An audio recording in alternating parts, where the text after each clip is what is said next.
Halo semuanya, perkenalkan nama saya Ibu Ana Dewi Sartika. Saya adalah guru bahasa Indonesia. Hari ini kita akan membahas tentang teks negosiasi. Pelajaran di kelas 10 di semester kedua.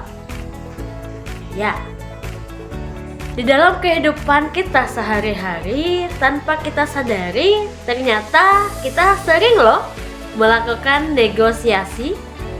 Nah, contohnya yang pertama, biasanya kita sering melakukan negosiasi di sekolah. Biasanya kita meminjam buku kepada teman, pulpen, pensil, atau kita negosiasi dengan guru kita. Saat kita ulangan, Bu, tunda dululah ulangannya. Nah, itu juga negosiasi. Atau bahkan mungkin adanya tata tertib yang membuat kalian bingung. Jadi kalian negosiasikan dengan kepala sekolah. Terus, contoh yang selanjutnya. Biasanya kalian juga sering untuk berbelanja ke pasar, bukan?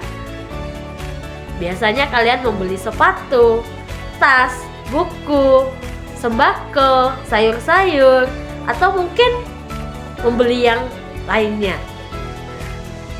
Itu juga terjadi negosiasi. Negosiasi tentang penurunan harga. Nah, apa sih itu negosiasi? Menurut Kamus Besar Bahasa Indonesia, ada dua pengertian dari teks negosiasi. Teks negosiasi adalah proses tawar-menawar untuk mencapai kesepakatan bersama antara satu pihak, kelompok atau organisasi dengan pihak yang lainnya. Sedangkan pengertian yang kedua, menurut Kamus Besar Bahasa Indonesia, teks negosiasi adalah penyelesaian sengketa secara damai melalui perundingan antara pihak yang bersengketa. Nah, dapat disimpulkan dari kedua pengertian menurut Kamus Besar Bahasa Indonesia tadi bahwa negosiasi itu adalah teks yang memuat bentuk interaksi sosial dan berfungsi untuk mencari kesepakatan atau penyelesaian bersama. Ya, jadi sudah tahu ya apa itu negosiasi? Untuk yang selanjutnya, kita akan membahas tentang tujuannya. Apa sih itu tujuan dari negosiasi? Mengapa sih kita sering melakukan negosiasi? Ya, tujuan dari negosiasi itu sendiri adalah untuk memperoleh kesepakatan bersama untuk mencapai hasil yang terbaik dan keuntungan bersama.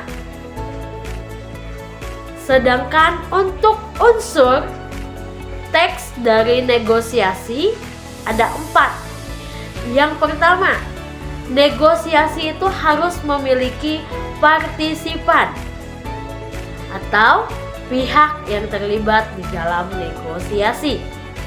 Sedangkan yang kedua adalah perbedaan kepentingan antara kedua belah pihak. Sedangkan unsur yang ketiga adalah terjadi pengajuan dan penawaran.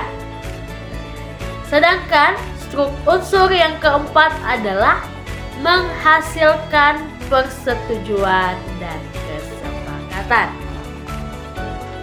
Kita akan masuk ke dalam struktur, karena setiap teks di dalam bahasa Indonesia tidak bisa terlepas dari struktur untuk penyusunannya. Sedangkan di dalam teks negosiasi terdapat 4 struktur yang biasa kita singkat dengan OP3. Yang pertama adalah orientasi.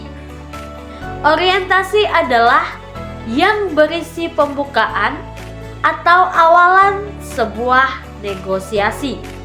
Biasanya ada kata sapaan, ada salam, dan bahkan ada latar belakang mengapa sih negosiasi itu terjadi. Selanjutnya, struktur yang kedua itu adanya pengajuan.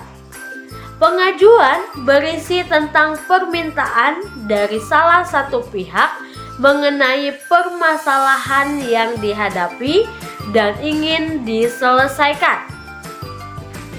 Yang ketiga adalah penawaran. Penawaran ini adalah proses tawar-menawar antara pihak satu dengan pihak lainnya untuk mencapai sebuah kesepakatan yang menguntungkan satu sama lainnya. Sedangkan yang terakhir atau yang keempat adalah struktur persetujuan atau yang biasa kita kenal dengan kesepakatan. Persetujuan adalah hasil penawaran dari kedua belah pihak, merupakan bagian titik temu dari penawaran dan pengajuan yang dilakukan oleh kedua belah pihak.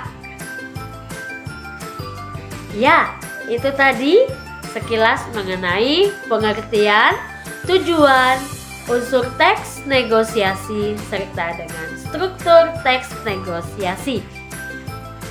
Saya ucapkan terima kasih karena telah menyaksikan video saya hari ini. Mohon maaf jika ada kata-kata yang tidak berkenan atau menyinggung Bapak Ibu atau teman-teman dan saudara-saudari sekalian. Saya undur diri. Selamat siang. Kayaknya 35, 30 aja enggak ya. Oke dah. Tinggal yang tadi 35. Dikurang bisa nggak? Bisa kasih 30 aja. Ya, oh ya. Iya. Oke. Oke. Oke, ini berhasil. Nanti saya nawar harga sama Pak ya Pak. 1, 2, 3. Sudah. Permisi Pak, ini harganya berapa ya? 64. Kalau bisa 50 bisa. Sini ya Pak. Ya.